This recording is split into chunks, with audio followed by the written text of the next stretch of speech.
Hi guys, right-wing political parties like to engage in a very sinister and dishonest tactic of blaming the other side for things that they are doing themselves. And of course the Tories are not exempt from such behaviour. Here headbanger Andrea Jenkyns accused the other side of engaging in class wars, trying to divide the public and lying about the NHS. Now remember, she's talking about the Labour Party, not her own government. Have a listen to this. What's your take on this? Keir Starmer is effectively saying that the Conservatives are dividing the country by attacking institutions like the RNLI or like the National Trust. Oh, it's noisy people walking past, sorry. Sophie, my view is, how dare they say we are the party that divides?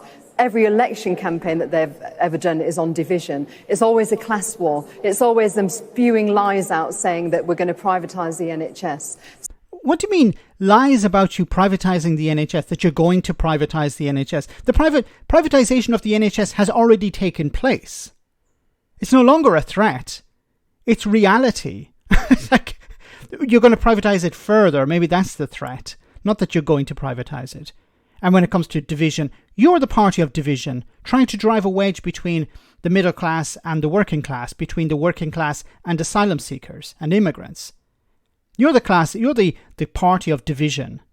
So, and they are now trying to make out that they are this together party that's trying to save things. I think not. Yes, they are the together party because they're not divided into 25 different groups. They don't have an ERG. They don't have, I'm talking about the Labour Party, they don't have a common sense group.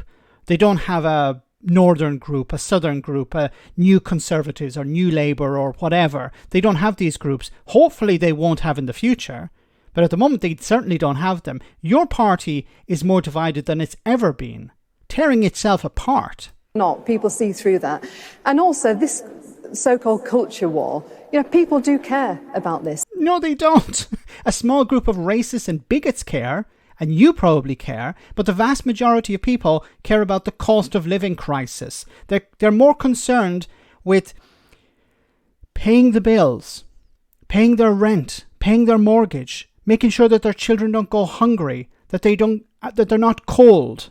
These are their concerns, not some label on a building or a flag or what type of language is being used. People feel that their free speech has been impinged. They feel that they can't speak out on their views anymore. Who can't speak out? You're sitting here or standing here in the House of Commons speaking your views. You're not being challenged on them. I'm challenging you on them.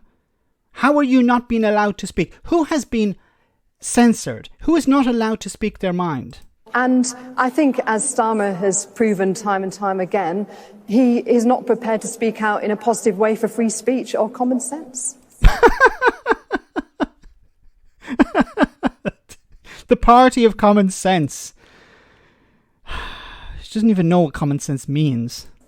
What's your take on things like the National Trust, talking about links to slavery, as Caroline was just arguing? Yeah. How can we talk about, institutions and their past and reality? Let's not talk about reality. We want to create a bubble and put institutions in some sort of protective field where they're immune to reality.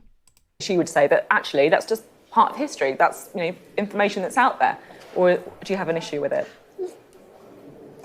I've got no issues, stating facts. I think it's important that we learn from our history. I mean, I myself a member of English Heritage. That's who I favour their approach a lot more. But can we just also touch, Sophie, on what Steve Reid said about the sewers? Because what about Labour-run Wales? If they've got this great idea to hold the water companies to account, why have they not put it in Labour-run Wales? That's what I want to know.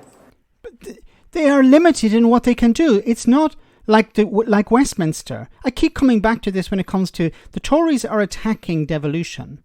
The Tories were against devolution at the beginning. And they constantly attack it, saying, oh, look at these devolved administrations in in Scotland and Wales in particular. They ignore Northern Ireland, but in Scotland and Wales, they're not working. We need to take power back to Westminster. But if you take more and more power back to Westminster, obviously you have to take back also responsibility. But you don't want the responsibility. So the administration's hands are tied in many ways, but you're of course blaming them for not being able to achieve what you're not actually achieving in England. You are responsible for what's happening in England, and you don't want to talk about that. You'd prefer to talk about Wales. You'd prefer to talk about Scotland. Absolutely pathetic. Let me know in the comment section, guys, what you think. As always, your comments are greatly appreciated. Thanks a lot.